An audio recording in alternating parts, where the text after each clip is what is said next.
How's it going, my friends? Great to see you. It's March 29th, my friend Tarek's birthday. Happy birthday, Tarek. And a lawsuit was filed yesterday that we're going to go over against the San Diego County Supervisor, Nathan Fletcher. Before we do that, I had a lot of comments about new words in the Webster's Dictionary. And one brand new word, baller. Excellent, exciting, or extraordinarily, especially in a way that is suggestive of a lavish lifestyle. I think Webster's Dictionary got this wrong, okay? It shouldn't be baller.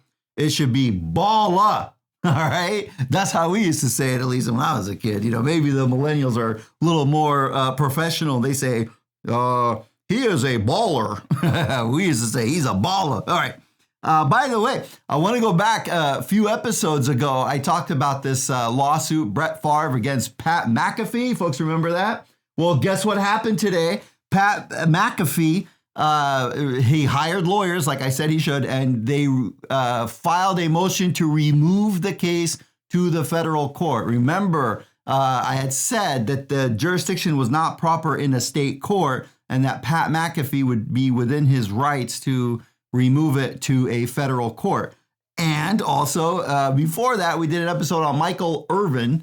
And in that case, he filed his lawsuit in the state of Texas and against the Marriott Hotel and a lady that claimed he sexually harassed her in Phoenix. And I said, wait, why did he file it in Texas? Should have been filed in Arizona. Sure enough, it has been moved to Arizona. I love talking jurisdiction, and I never understood why people will file something in the wrong jurisdiction and just waste everybody's time. All right, let's talk about this lawsuit. It was filed yesterday here in the San Diego Superior Court in downtown. And what we have here, so Nathan Fletcher is the San Diego County Supervisor, and we have Miss Figueroa, who is claiming that he sexually assaulted, sexually harassed her, and that she was terminated from her work at the county because, of his directive. Okay. Now we're going to go over it. This is a very big lawsuit here in San Diego. And as always, right, we'll learn about, civil litigation, jurisdiction, sexual harassment claims, how it works through the court system. Learning all that is a byproduct to a very interesting story of this Nathan Fletcher and Garicia, I think it was the way you would pronounce it, Figueroa. Okay, let's do it. All right, that is talk about the lawsuit, okay? Okay, so here we go. Now, first, Nathan Fletcher, the county supervisor, he's a young guy. He's 46 years old, and he's had an eventful past, and it's kind of sad. I've always hated how divorce cases and custody disputes, the documents in those cases are usually public. And if anyone wants to dig it up, like, somebody becomes famous, but his parents went through a divorce, a lot of times that comes up. And when Nathan Fletcher ran for mayor of San Diego, there was like disputes over his past. So all of these people dug up, things from when he was a kid. It comes up in different cases and different issues. When he was born in Carson, Nevada. And when he was 2 years old, his parents split. His mom took him to Arkansas, and shortly thereafter, when he was like 3, his dad drove out to Arkansas, just picked him up and brought him back to Nevada. All right, it took his mom 5 years later to get a court order saying that he has to move back to Arkansas. So then at 8 years old, he moved back to Arkansas, and then he was raised in Arkansas by his mom and stepdad. And then after that, he moved to San Diego. He went to UC San Diego. Believe it or not, he and I went to college at the same time. I was at UCLA and he was at UC San Diego. And I had a class or something at UC San Diego one summer. So, we were there at the same time. I wonder if we crossed each other's paths. Okay. Anyhow, then after that, he went on to join the Marines. I think as a reservist at first, and he ultimately was deployed to Iraq. And then after that, he joined the politics. All right, he got into politics, and like I said, he ran for mayor once. He was close, I think, or depends on how you define close. And then he became the county, like he became a supervisor of a particular district, like the 4th district in the county of San Diego. And then he became the, the chair, so he's the county. I call it the county mayor. It's not, mayor is usually of a city, right? And then the county has they call it a supervisor. For whatever reason, that's how, and then the state has a governor, right? So he's the county mayor or the county governor, so to speak, right? So a lawsuit against him is a big deal. And even more of a big deal is when this all came out yesterday, he took a leave of absence. He bolted. All right. So let's go over it. Okay, here we go. Here's the lawsuit and here's how it's going to end up. And by the way, so his Nathan Fletcher, the allegation is that he sexually harassed an employee of the county of San Diego. And his lawyer is Danielle Holtanius Moore. All right. Why do I say her name? Is I went to elementary school, a little Catholic school, Holy Trinity in El Cajon. And then I went to high school with her. And then we went to different colleges and law school. So good for you, Danielle. I would say that I would be afraid if I was a plaintiff's lawyer because she is a very, very good defense attorney. So good for you, Danielle. All right, so let me talk, but I will talk about this case objectively, as I always do, obviously, right? Okay, so here's what's going on. So Gracia Figueroa is working for the county of San Diego. She was until she got fired. That's why we're here in this lawsuit.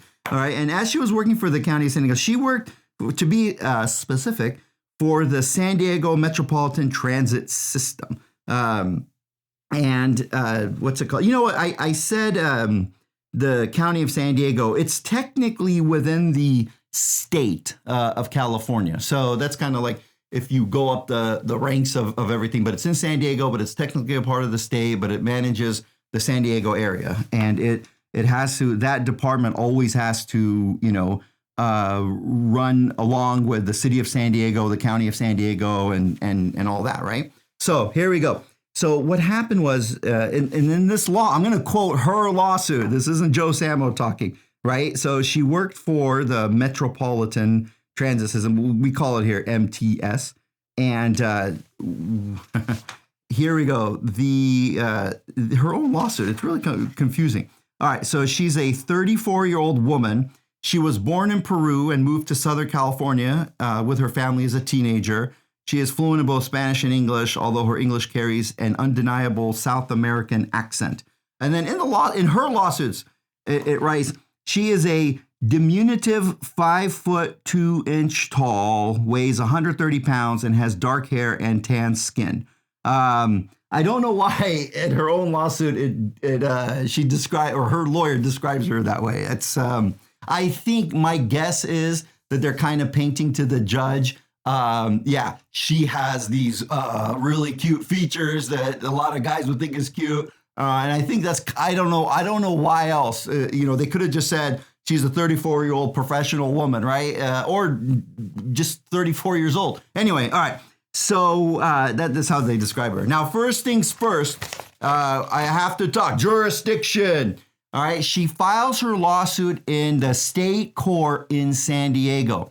Now, the San Diego State is in the Final Four. Let's go, Aztecs. I hope by the time this gets released, they are national champions. That would be great. Okay, so she files her lawsuit in the Superior Court in San Diego, and that court has subject matter jurisdiction because it's a wrongful termination and sexual harassment claim. So that is a subject matter jurisdiction, and you need personal jurisdiction. Nathan Fletcher is a resident of the county of San Diego, and so that court has jurisdiction over him. So there you go. The reason why she did not file it in the federal court is because it's questionable if they would have jurisdiction. Probably not. Actually, no, it wouldn't be because she didn't file any federal claims.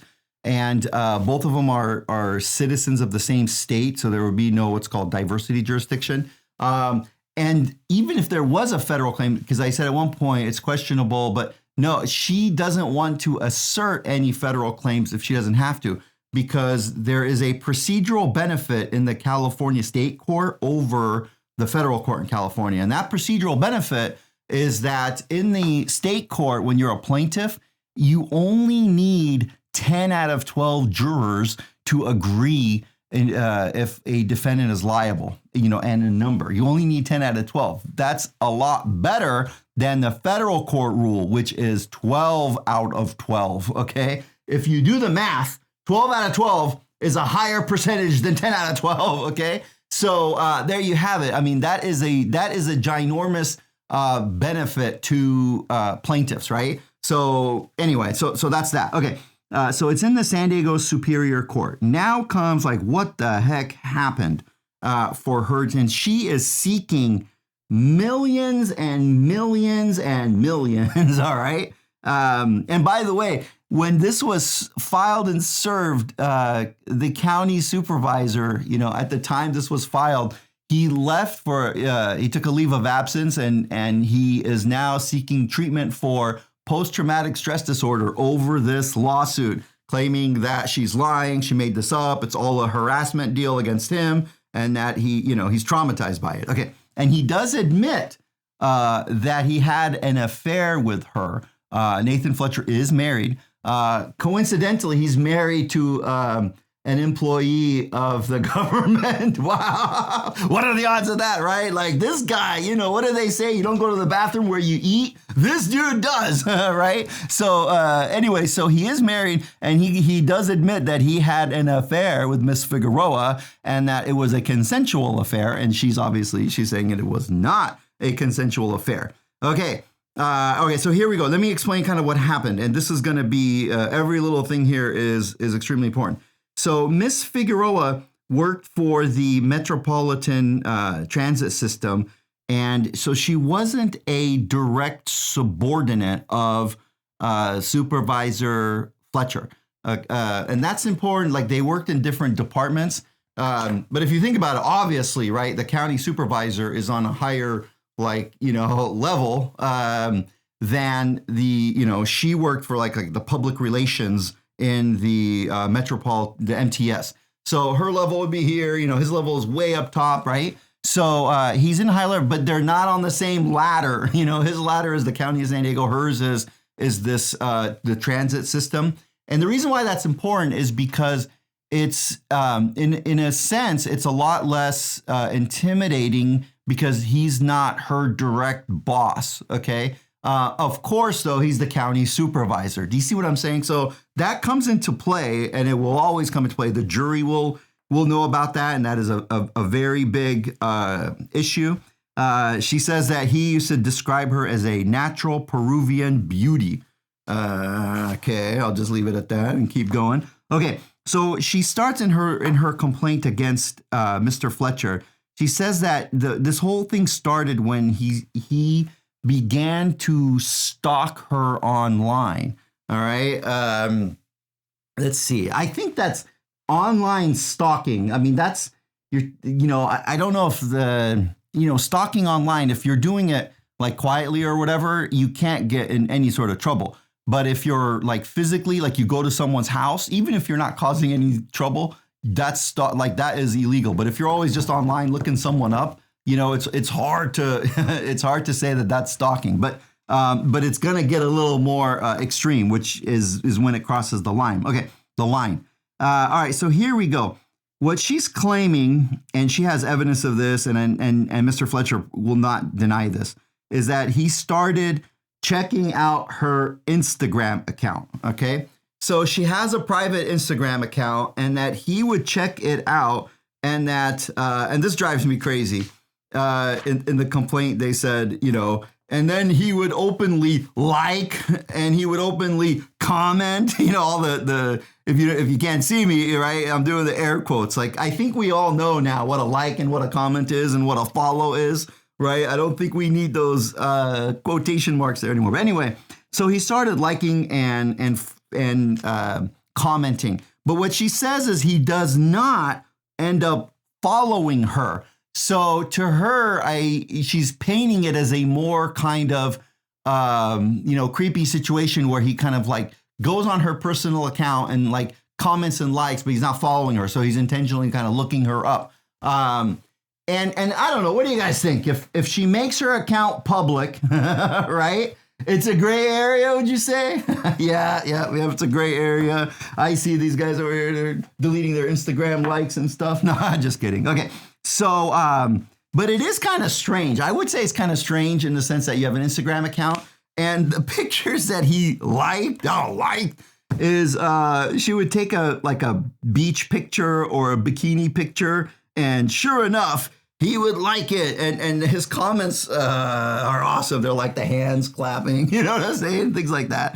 Or hearts, like he'll post hearts and stuff under it. The fire emoji, okay? Yeah, and by the way, when she posted the pictures of her Instagram account in the complaint, because God forbid, I am not going to follow her on Instagram or look her. I don't want to get sued, you know? Okay. So, so it is kind of goofy. If someone you don't know does that, I guess. And then it's definitely goofy when it's the county mayor, right? That's not following, but clicking all these things, right?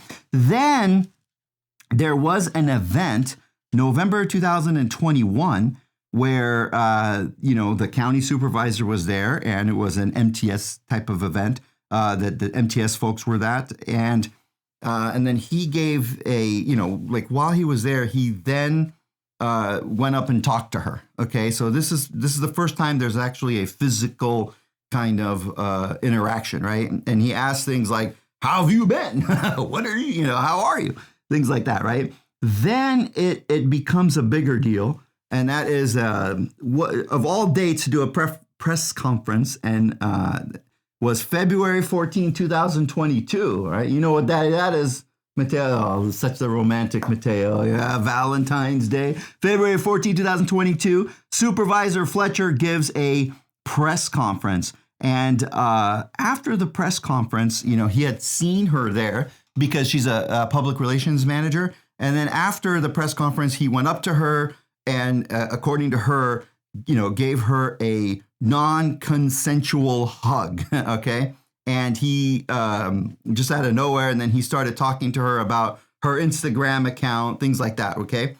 And then they left. Then later that day on Valentine's Day, thank you very much. She doesn't make a big deal about the Valentine's Day. I'm just kind of joking around. He sends her a direct message on Instagram saying, and I quote, "Nice to see you!" Exclamation point, right? And then she said, "Nice to see you too. Have a great day." And then he puts a heart on it. Okay. So he's, flirting. Would you say that's flirting? Are we getting to the flirting realm? Right? Like when I see Carlos, he doesn't send that to me later. You know what I'm saying? So I think we're getting into the flirting realm, In the days and weeks that followed, Fletcher continued to send private DMs to Miss Figueroa through Instagram, usually complimenting her post or showcasing her experience with social political issues. For example, he dropped buzzwords about his experience as a intelligence operative in the Middle East. Oh yeah, because later he starts talking about his war experience and that he was in intelligence when he was in Iraq, things like that. So he direct messages her. "In a previous life, I was a human intelligence operative, Yemen, Somalia, etc. I really miss the international stuff. Not that local government isn't exciting," smiley face. And then she responds back, blah, blah, blah. Okay. Now comes the kind of, when it gets a little more dicey, okay? His DMs included hints that his wife and children were out of town. That's when it's getting, and that he's looking for her companionship. And then he sent her a private DM that read, "Home alone, no wife and kids." Whoa, what do you think? Zeke, have you ever texted me when you were home alone? No, right? So home alone, no wife and kids. Then on March 7, 2022, he sent a message that read, "I have another very rare Monday night with no wife or kids. I get bored with nothing to do."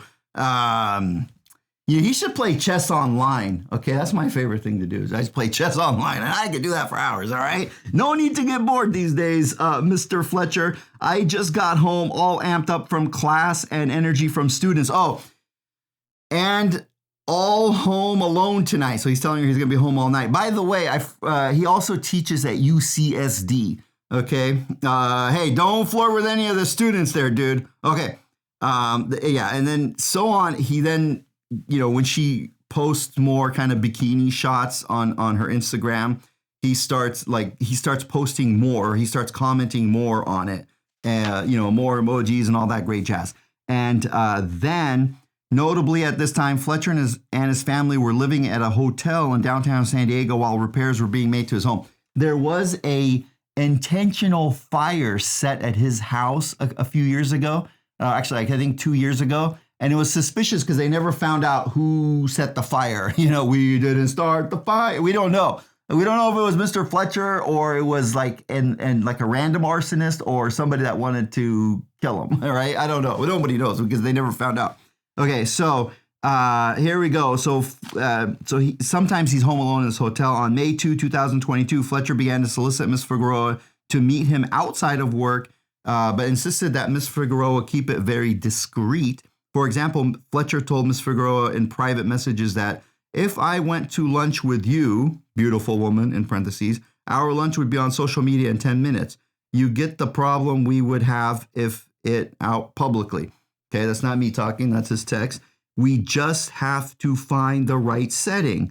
Yeah, I know the right setting. My hotel room, right? So now we're getting there, and she's kind of responding with, ha ha ha, and she's responding with this or that. They're claiming that, she doesn't know what the hell to do except to respond. Like she's just kind of, whatever, according to her, going with it, right? He wrote, can you do me a favor and delete our chats? Ooh, anytime someone says delete our chats, that's a bad sign. I would hate for someone to grab your phone, Then on May 12, 2022, May 12, that must have been around Mother's Day.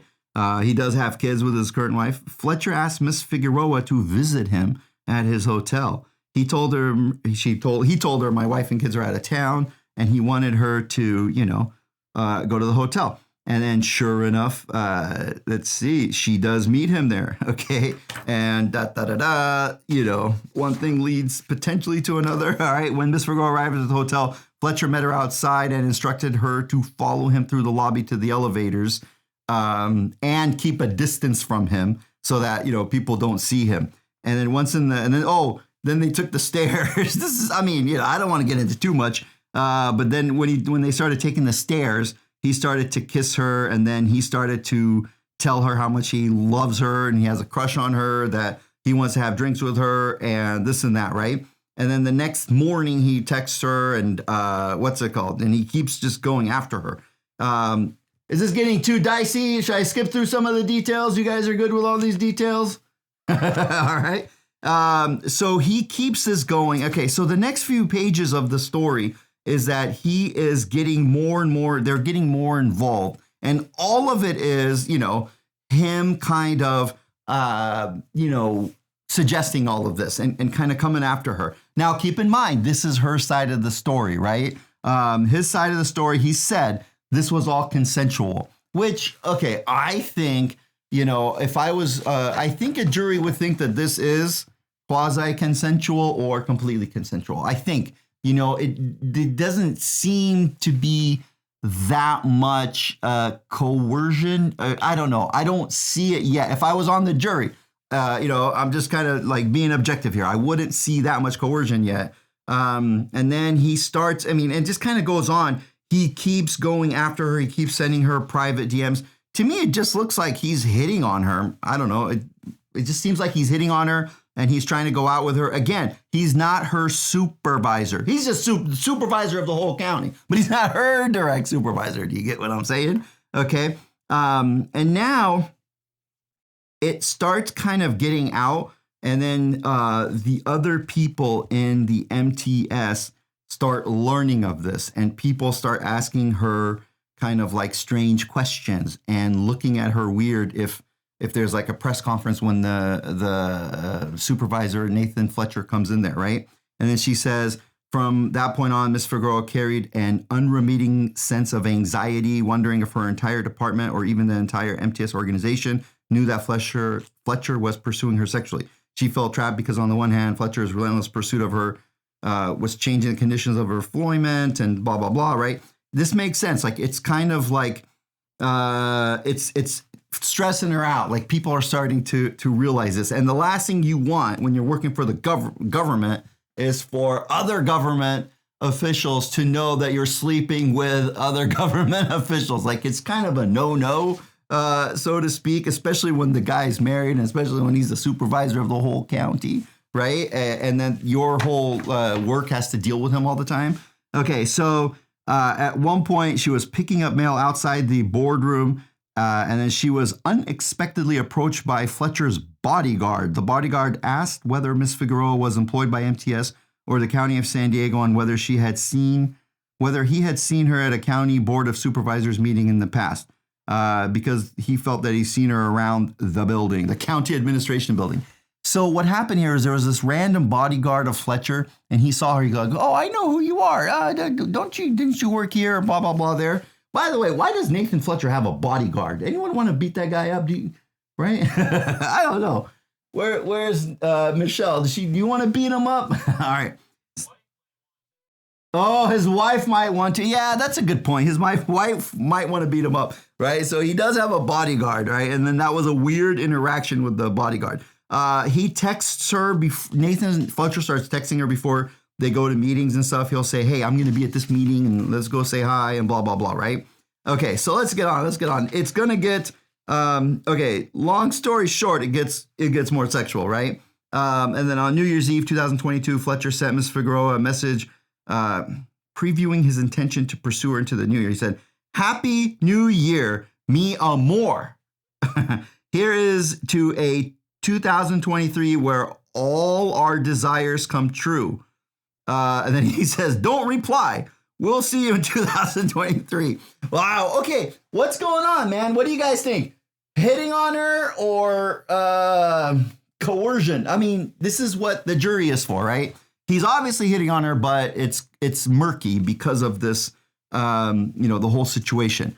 I think it's getting pretty bad, all right? Because it just, we call this in law the appearance of impropriety, like it doesn't look good. And it's gonna, okay. And then the worst thing imaginable, this one, on February 6, 2023, Fletcher announced his official candidacy for a seat in the California State Senate. So he wants to become, a Senate member. The very same day, Miss Figueroa was unexpectedly called. This is February 6, 2023. It was about a month ago.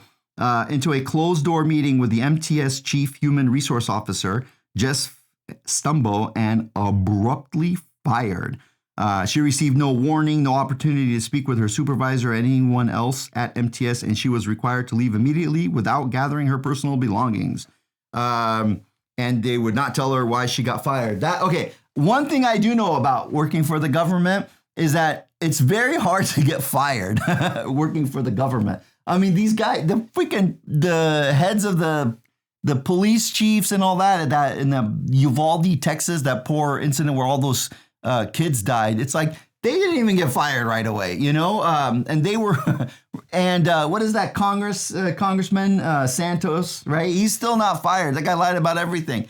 It's hard to fire a government employee. And so she was abruptly fired. I think if she's accurate about that, and if it comes out that it was him that kind of, put the thing in motion, if anyone testifies to that, it's wide open for her in terms of how much she can probably get. Okay. And then shortly thereafter, Fletcher contacts her again. He says, "Hey, keep everything secret or I'll sue you." Whoa. All right. This is her suit. Okay. Now let me explain. So this was all filed yesterday, by the way. Okay, so now I'm going to kind of give you a walk through what's going to happen now. Obviously, there's a lot of questions here that we need answered, right? Things like, obviously, what's his side of the story? Was this consensual? And then I think the biggest things is why the heck she was fired. She's claiming February 6th, 2023. She's doing everything great. There's no marks on her record. Everything's awesome. And she gets fired out of nowhere. If she can prove, it's her burden to prove that it was Fletcher, I don't think he's that dumb that he would have set the wheels in motion to have her fired, like he pulled some strings, and had her fired. I just don't think he's that dumb. But I've been surprised before. Okay, if she could prove that he had her fired, that we need to understand that. Now, the way to understand that in the legal system is through this procedure called discovery. And what that means is they can do a deposition of Nathan Fletcher, and he, under penalty of perjury, Mr. Fletcher, when was the first time you saw the plaintiff? When was the next time you saw the plaintiff? Blah, blah, blah. Who do you interact with at the MTS, and what happened here? And did you ever call this guy? It's called a deposition. Okay. And then also they could depose the people at MTS. Like, why did she get fired? And then they could get all of her employment records. They can get, sort of like any records of people talking about her. If it turns out that she was fired and they could prove that, whatever, she was embezzling money or something, that's one thing. But I don't think that happened because they would have said that, I think, right? So they're going to have to explain in a deposition why they fired her. If it was for legitimate reasons, that's one thing. If it was for illegitimate reasons, and that whole deposition, and it's called discovery, and they can get like written records. They could get testimony from other witnesses, things like that. Maybe the bodyguard, right? They could take his deposition. All of that takes several months and sometimes several years. It's a very annoying process. I've had so many cases. Like sometimes we'll say, "Hey, can you answer these questions?" Right? I got one case where this lender charged a high amount of fees. And I asked questions like, how did they calculate these fees? And why did you charge this much? And what was the due? How do you justify that amount? And their responses were things like, oh, we don't know what you mean. And we don't understand the word, calculating is very vague, So I had to do what's called a motion to compel. And oh my God, it's a nightmare. So it's a process that takes a long freaking time is what I got to say. And then after that, ordinarily, a lot of cases will end up settling because a lot of the truth comes out.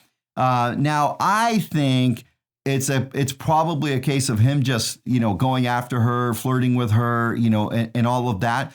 I think she has a good case for sexual harassment because he is a supervisor, even though he's not her direct supervisor. I don't think a judge would throw the case out. I think she can go to the jury on that. Okay. I think that let's assume that it's all of that, the sexual harassment and, that she wasn't really on board with it, but she kind of felt somewhat pressured, and it's okay that she's a little on board, but she still felt pressured. Okay. It's still okay to proceed in most circumstances. If she can't prove that her firing was a call from Mr. Fletcher, let's assume that's not what it was, the next question, what kills me in all these lawsuits is, how much? Okay. So if you need two things, you need liability. I think she has liability on the sexual harassment claims. I think she can get that. Then the question is how much? And that is just answered by what would 10 people agree to give her? They could give her 100,000. They could give her $1 million. They could give her 5 million. They could give her zero. It is a hard one to anticipate. And usually in settlement talks, what we try to do is we try to estimate what a jury would give her. And then, so let's say the estimation, if it wasn't her firing, related to Mr. Fletcher, I think, we may estimate, okay, maybe 100,000, it might be up to 300,000, maybe a little more. Maybe a good settlement would be 250,000, for example. That's kind of how it works. Okay. Now the other one is if they learn in discovery that they fired her because Fletcher kind of pulled some strings, I think a jury would give her a few $1 million. Okay, let me tell you why. Because she had a good job, she was working at the government. Once you get fired from the government, it's hard to get a job back at the government. That's just how it works. Also, her employment, her career, everything is stained after that. So so that's the thing. If it's just the harassment, which is a big deal, I think she'll get about 150, 250,000 in a settlement. If they can prove the other stuff, like her firing was his related to him, I think she'll get a few million. That's the Joe Samo guess. All right, guys, as always, my pleasure to be here. I'll see you next week.